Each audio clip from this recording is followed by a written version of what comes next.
এই তথ্য উপদেষ্টা নাহিদ সাহেবকে সতর্ক করি, আমি তার দৃষ্টি আকর্ষণ করে বলতে চাই, মামুনুল হককে চিনেন না? আজকে ফ্যাসিবাদ বিলোপ হওয়ার 1.5 মাসের মাথায় আমার বিরুদ্ধে অনলাইনে ফেসবুক কর্তৃপক্ষ সহ ইউটিউব কর্তৃপক্ষ সহ অঘোষিত নিষেধাজ্ঞা জারি করে রেখেছে।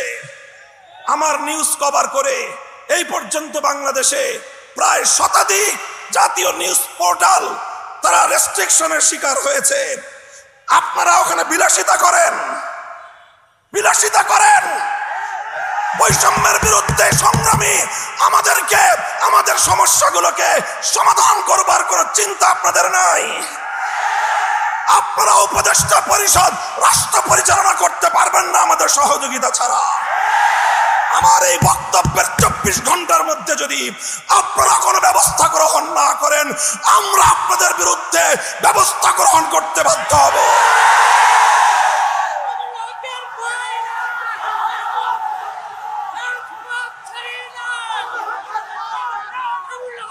সংগ্রামী সাথী ও বন্ধুগণ, আমরা পরিষ্কার ভাষায় বলি, আন্দোলনে ছিলাম আমরা, সংগ্রামে ছিলাম আমরা, রক্ত দিয়েছি আমরা, কারারুদ্ধ হয়েছি আমরা, অন্যায় অপমানের শিকার হয়েছি আমরা, ষড়যন্ত্রের শিকার হয়েছি আমরা, যুদ্ধ করে বিজয়ের রণাঙ্গনেও ছিলাম আমরা।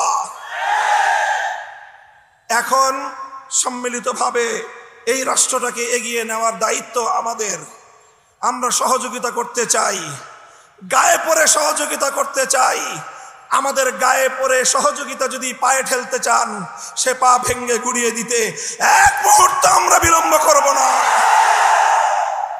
আল্লাহ পাক রব্বুল আলামিন এই বাংলাদেশকে একটি সুন্দর সমৃদ্ধশালী একটি বাংলাদেশ হিসেবে এগিয়ে নেওয়ার তৌফিক দান করুন।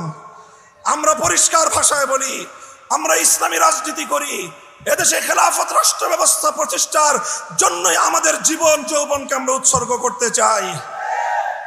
আপনারা কে কি রাজনীতি করবেন আপনাদের বিষয়। আমরা আমাদের আদর্শ আপনাদের উপর জোর করে চাপিয়ে দিতে চাই না, কিন্তু আমাদের রাজনীতির প্রতি যদি কেউ বৈষম্যমূলক দৃষ্টিভঙ্গি নিয়ে তাকাবার চেষ্টা করেন, চোখ উপড়ে ফেলবো। আমরা কারো করুণা চাই না, অধিকার চাই। ভিক্ষা চাই না, আমরা অধিকার চাই। অধিকার যদি সহজে না দেয়, অধিকার আদায় করে নিতে পারি আমরা। রক্তের প্রয়োজন হলে রক্ত দেই, অধিকার আমরা আদায় করে নেই। আমাদের এই কথাগুলো, আমাদের অবস্থান এবং আমাদের এই বাংলাদেশের গণমানুষের সঙ্গে আমাদের রিলেশনটাকে নতুন করে পড়ে নিবেন। যদি কেউ যদি আমাদের ব্যাপারে অন্য কোনো ভাবনা ভাবতে চান, তাহলে আপনাদেরকে রাজপথে মোকাবেলার দাওয়াত থাকলো।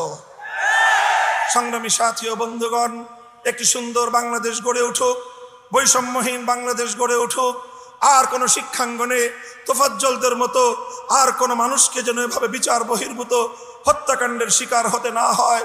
সকল বিচার বহির্ভূত হত্যাকাণ্ডগুলোকে তদন্তপূর্বক প্রকৃত দোষীদের বিরুদ্ধে ব্যবস্থা গ্রহণের দাবি জানিয়ে একটি সুন্দর সুশৃঙ্খল উপনিবেশহীন, উপনিবেশবাদহীন, উপনিবেশবাদ মুক্ত স্বাধীন একটি স্বনির্ভর জাতি গঠনের জন্য যা যা করতে হয় তা করার জন্য আহ্বান এবং তার সহযোগিতার আহ্বান জানিয়ে বক্তব্য শেষ করলাম। নাসরুম মিনাল্লাহি ওয়া ফাতহুন করিব ওয়া আখিরু দাওয়ানা আলহামদুলিল্লাহি রাব্বিল আলামিন। বাংলাদেশ খেলাফত ছাত্র মজলিস জিন্দাবাদ, বাংলাদেশ খেলাফত মজলিস